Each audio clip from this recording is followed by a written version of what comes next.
Since COVID-19, a lot has changed. The world isn't the same as it used to be, but not exactly in a good way. Everything became gray and pretty much colorless, but so did we. Somewhere along the way, we collectively lost a bit of spark, and if you're honest with yourself, you probably feel it too. Every new year rolls around and we always hear the same thing: next year will be my year for real. Except it wasn't. Not in 2023, not in 2024, and it won't be in 2025 either unless you force it to be. So spare me a bit of your time and I'll force you to lock in for 2025. But just a quick disclaimer, I'm not here to motivate you. Motivation is a sugar rush, and I'm obviously not selling candy. I'm here to give you the tools, perspective, and kick in the teeth you need to make this your actual year, like for real.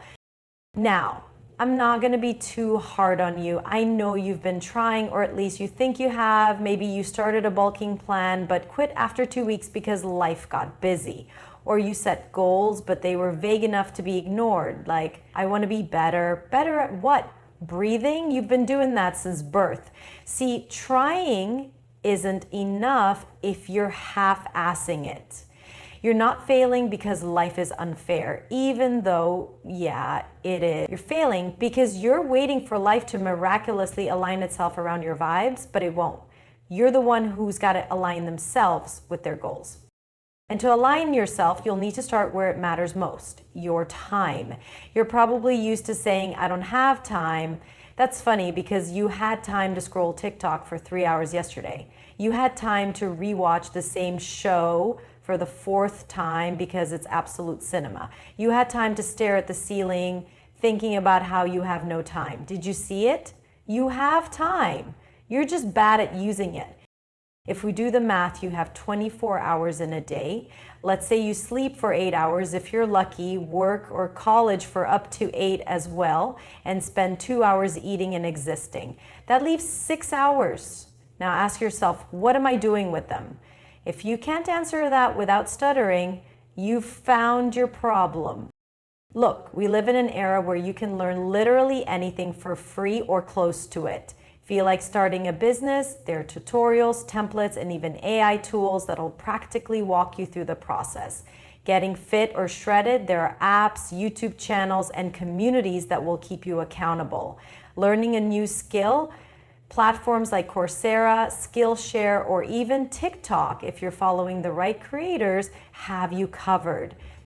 So why are you using your phone to scroll aimlessly instead of using it to level up? Or clicking that subscribe button below this video? Technology isn't the enemy here, you are. Your phone is a tool, but if you treat it like a toy, it'll treat you like a joke.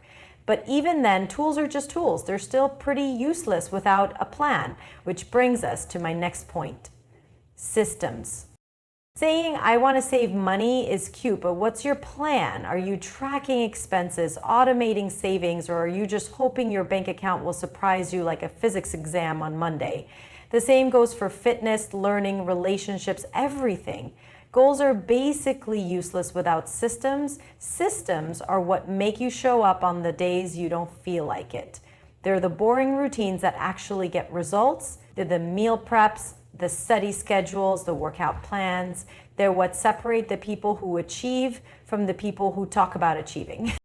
And while we're at it, let's quickly address the ugly grind and why you should embrace it. Most of what will make you successful is not exciting, it's boring, it's repetitive, it's waking up early to work out when you'd rather sleep, it's saying no to plans so you can study, it's putting in effort when no one's clapping for you. The grind isn't supposed to feel good, it's supposed to feel necessary. And the sooner you stop expecting every step to be fun, the sooner you'll start seeing results. Of course, the grind doesn't have to be the good old-fashioned way. Times have changed. You need to be aware and recognize the massive potential and opportunities sitting right in front of you. But you know what else is massive? We are now living in the most resource-rich era of all time. There's no excuse for being ignorant or stagnant. You want to make more money? Money-making opportunities are everywhere. You want to learn coding, public speaking, singing, dancing, drawing, editing, animating, writing, talking to girls, touching grass? Free tutorials exist. You want to get better at anything? Google it. Even if it's not always accurate, you'll still learn something. Do you see it now? You're not struggling because there's a lack of opportunities. You're struggling because you're not grabbing them. And no, scrolling through success content isn't the same as actually taking action. You might be watching this video and listening to my advice, but are you actually putting in the work? Stop being a boring, passive consumer of inspiration and start being an active participant in your own life. That being said, there's still one problem. You see, people avoid taking real action because of this one particular idea of balance. You've been sold this idea that you can balance everything perfectly: work, life, growth, rest. Actually, it's not that easy, and it's kind of overrated too. If you want something badly enough, you have to let other things slide, collapse, descend, plummet. That doesn't mean burning out, but it does mean prioritizing like your life depends on it, because it kind of does.